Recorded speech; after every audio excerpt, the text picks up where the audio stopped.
In February, Nikolai Astinovich Shuravlev, a Krasnoyarsk ethnographer, called me, returning from the south to Siberia. He asked, would the newspaper be interested in one exceptional human story? An hour later I was already in the center of Moscow, in a hotel, and listened attentively to the Siberian guest. The essence of the story was that in the mountainous Khakassia, in a remote, inaccessible region of the Western Sayan, people were discovered who had been completely cut off from the world for more than 40 years. Small family. 2 children grew up in it, who since birth have not seen anyone except their parents, and who have an idea of the human world only from their stories. I immediately asked, does Nikolai Astinovich know this from his conversations, or has he seen the hermits himself? The local historian said that at first he read about the accidental find of geologists in one official paper, and in the summer he managed to get to a distant taiga corner. I was in their hut. He spoke, is now with you. Feeling. Pre-Petrine times interspersed with the Stone Age. Fire is extracted with a crystal. Lucina. In summer, barefoot, in winter, shoes are made of birch bark. We lived without salt. They don't know bread. They have not lost their language. But you hardly understand the younger ones in the family. They have contact now with the geological group and, it seems, are glad to have at least short meetings with people. But they are still wary. Little has changed in everyday life and way of life. The reason for hermetism is religious sectarianism, rooted in pre-Petrine times. At the word Nikon, they spit and overshadow themselves with 2 fingers. They speak of Peter I as a personal enemy. The events of recent life were unknown to them. Electricity, radio, satellites are beyond their understanding. The Robinsons were discovered in the summer of 1978. An aerial geological survey in the very upper reaches of the Abokan River discovered iron ore deposits. For their exploration, they were preparing to land. A group of geologists and selected a landing site from the air. The work was painstaking. The pilots have flown over the deep canyon many times, wondering which of the pebble spits is suitable for landing. On one of the runs on the side of the mountain, the pilots saw something clearly resembling a vegetable garden. We decided at first what it seemed. What kind of vegetable garden if the area is known as uninhabited?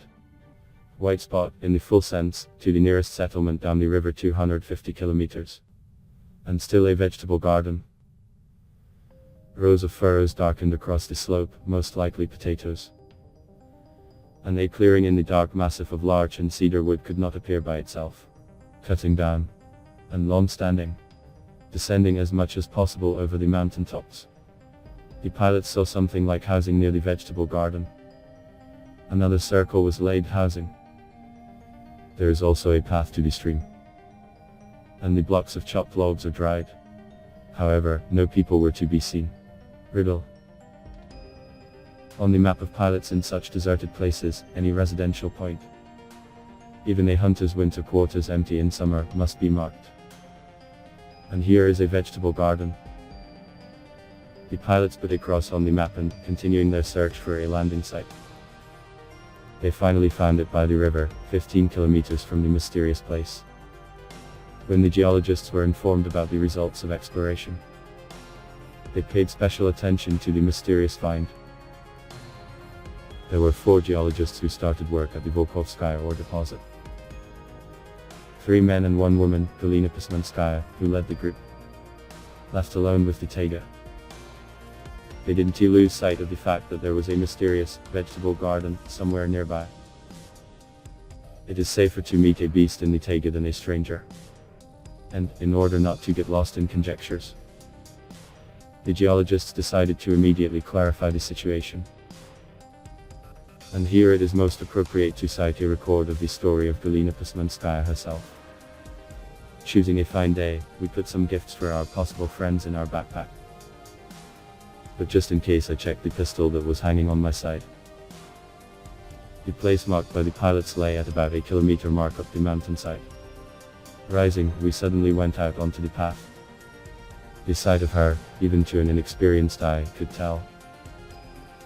The path has been used for many years and someone's feet have walked along it quite recently. In one place there was a small stick leaning against a tree by the path. Then we saw 2 storage sheds. In these buildings, standing on high pillars, birch bark boxes with dry potatoes cut into slices were found. For some reason this find calmed us down, and we already confidently walked along the path. Traces of the presence of people here now came across all the time: an abandoned warp tusuk, a log lying as a bridge over the stream, traces of a fire. And here is a dwelling near the stream.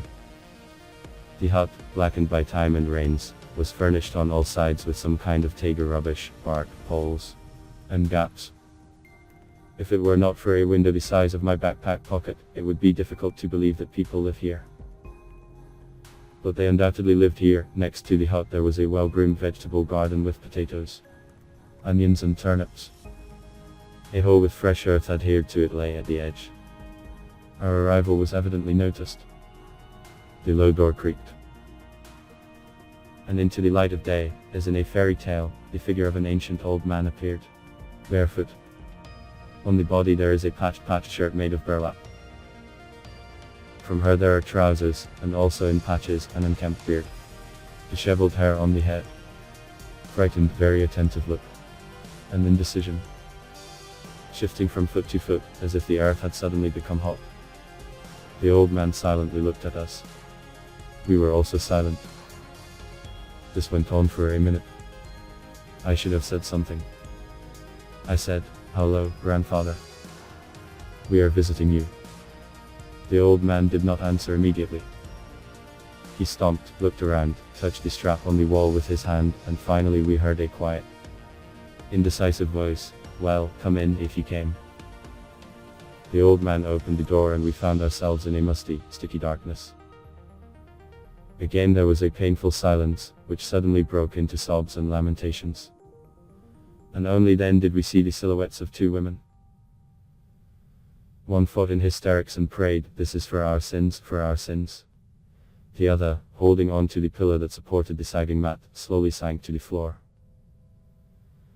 The light from the window fell on her widened, mortally frightened eyes, and we realized we must go outside as soon as possible. The old man followed us, and, also quite embarrassed, said that these were his 2 daughters.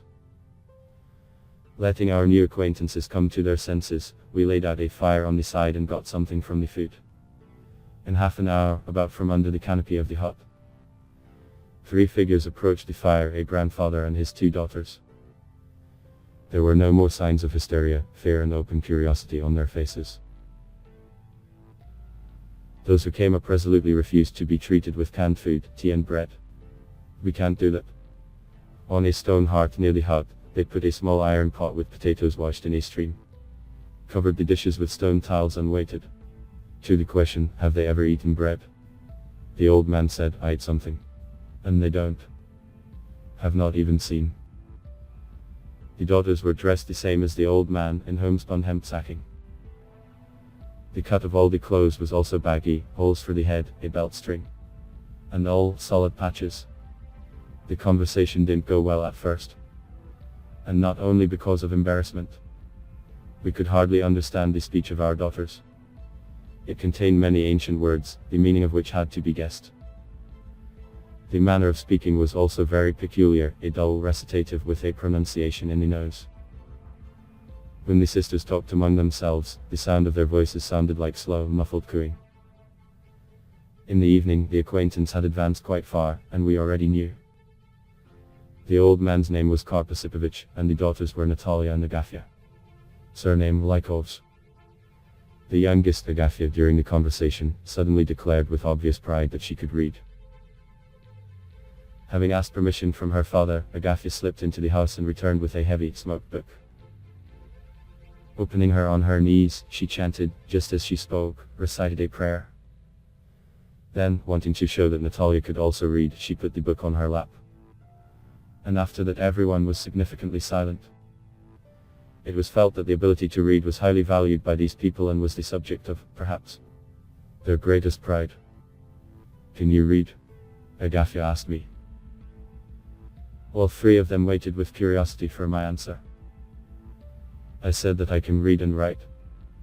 This, it seemed to us, somewhat disappointed the old man and the sisters, who apparently considered the ability to read and write to be an exceptional gift.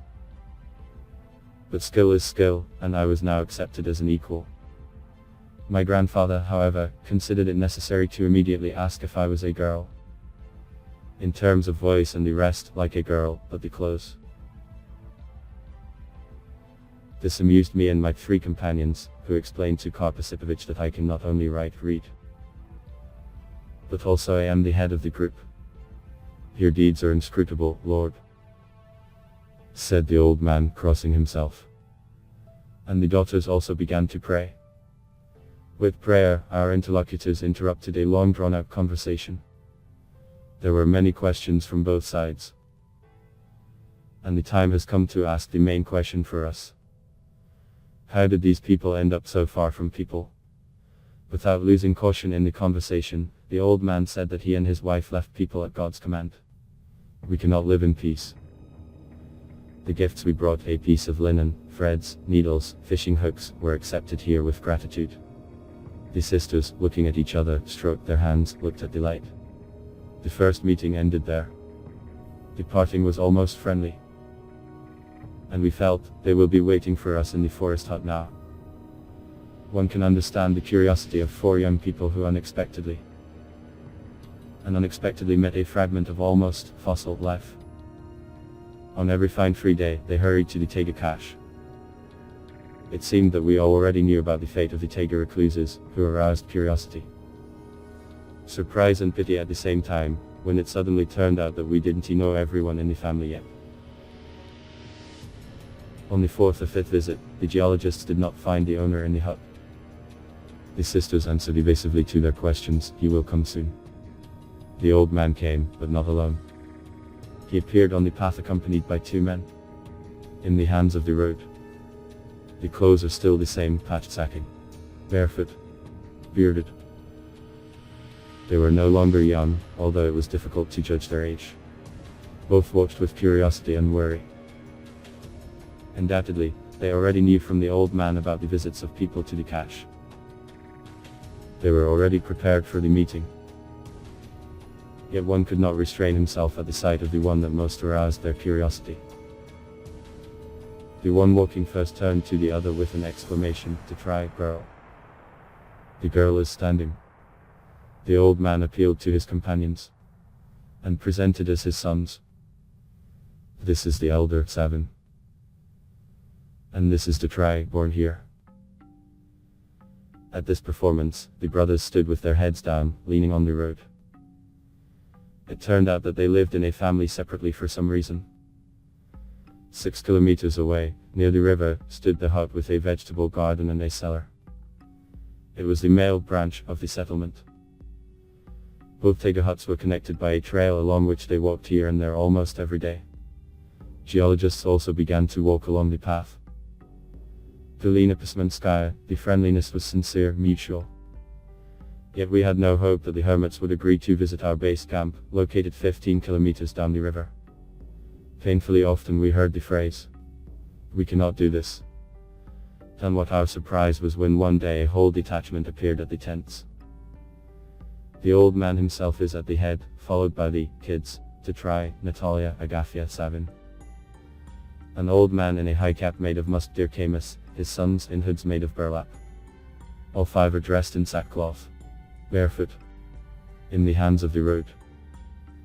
On the shoulder straps are sacks of potatoes and pine nuts brought to our hotel. The conversation was general and lively. And they ate apart again, "We can't eat your food." They sat down at some distance under the cedar, and tied the sacks, chewed potato, bread, which looked blacker than the ground near a bokken, washed down with water from the tuski. Then they gnawed on the nuts and for prayer. In the tent allocated for them, the guests tried for a long time, crumpled the cots with their palms. Dimitriy, without undressing, went to bed. Savvin did not dare.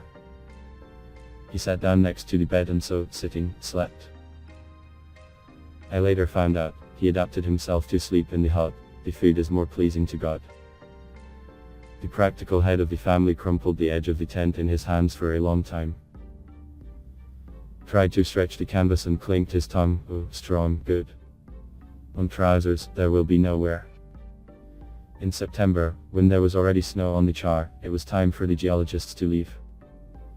They went to the taiga huts to say goodbye. What if with us? Said the boss girl, half-jokingly. Settle down wherever you want, we will help to build a hut, you will start a vegetable garden. No, we cannot. All five waved their hands. We can't. The old man said firmly. The helicopter, flying away, made 2 circles over the mountain with a vegetable garden. 5 barefoot people were standing by the heap of dug-up potatoes, their heads lifted up. They did not wave their hands, did not move. Only 1 out of 5 fell to his knees, prayed. In the world, the story of geologists about the find in the taiga, of course, has caused a lot of talk, gossip, and assumptions. What kind of people? Old-timers of the Abakan River confidently said, these are Kerjak's old believers. This has happened before. But there was a rumor that a white guard lieutenant withdrew to the taiga in the 1920s, who supposedly killed his older brother and hid with his wife. They also talked about the 30s, there was everything here. Nikolai Astanovich Shurov left, partly because of his service, partly because of his passion for local law, for everything unusual, decided to get to the taiga corner. And he succeeded. With a hunter guide and a police sergeant from the regional center Tashti. He got to the taiga garden and found there the picture already described. 5 people still lived in 2 huts, convinced that this is how true Christians should live. Those who came were greeted with caution. Still, we managed to find out, this is a family of old believers, the family retired to the taiga in the 30s. Old man Lykov Karp Lykov was 83 years old. The eldest son Savvin -56, Natalia -46, Dimitriy -40, the youngest, Agafya, was 39. Living an everyday life are miserable to the extreme. Prayers, reading of service books, and a genuine struggle for existence in an almost primitive environment. No questions were asked to those who came. The story about the present life and about the most important events in it was listened to like the Martians. Nikolai Astanovich was with the Lykovs for less than a day. I learned, geologists, now from an expanded party, are in the garden, relatively often. Some out of understandable curiosity, others, to help the old people build a new hut, dig potatoes. The Lykovs also occasionally go to the village. They walk, as before, barefoot, but some of the gift has appeared in their clothes. The grandfather liked the felt hat with small brim, the daughters wear dark shawls. Savvin and Dimitriy replaced homespun trousers with ones made of tent fabric. Nikolai Astanovich's story was interesting, but raised many questions to which the narrator did not have complete answers. The path of the Lykov family to the extreme point of distance from people was not entirely clear. It was interesting to see the traces of the schism about which so much was written in due time, using the example of specific lives. But more important for me than questions of religion was the question, how did you live? How could people survive not in the tropics near bananas, but in the Siberian taiga with waist-deep snow and frost for 30? Food, clothing, household utensils, fire, light in the home, maintaining a vegetable garden. Fighting diseases, counting time, how was all this carried out and obtained, what effort and skill did it require? Was it attractive to people? And how does the world around him appear to the younger Lykov, for whom the taiga was a maternity hospital? In what relationship were they with their father and mother, with each other? What did they know about the taiga and its inhabitants? How they imagined the worldly life. They knew, somewhere there is this life. They could have known about her at least from the flying planes. An important thing, there are gender issues, the instinct to continue life. How could a mother and father, who knew what love is, could deprive their children of this joy, given by life to all that exists in her? Finally, meeting people. For the youngest in the family, she was undoubtedly a shock. What did she bring the Lykovs? Sure, perhaps, regret that the secret of their life was revealed. There were many other disturbingly incomprehensible features of the lost life. Sitting in a Moscow hotel, Cape Nikolai Astanovich wrote a whole column of questions on a piece of paper. And we decided. As soon as summer comes and the lost land becomes available for the expedition, we will visit the Lykovs. Please share these videos on your social networks using the buttons below the video and subscribe to the channel. Please press the bell for notifications about new videos on the channel. Please watch other videos about Agafia Lykova that you now see on the screen in the end screens. There are many rare and interesting facts about the Hermit. Thanks everyone for watching.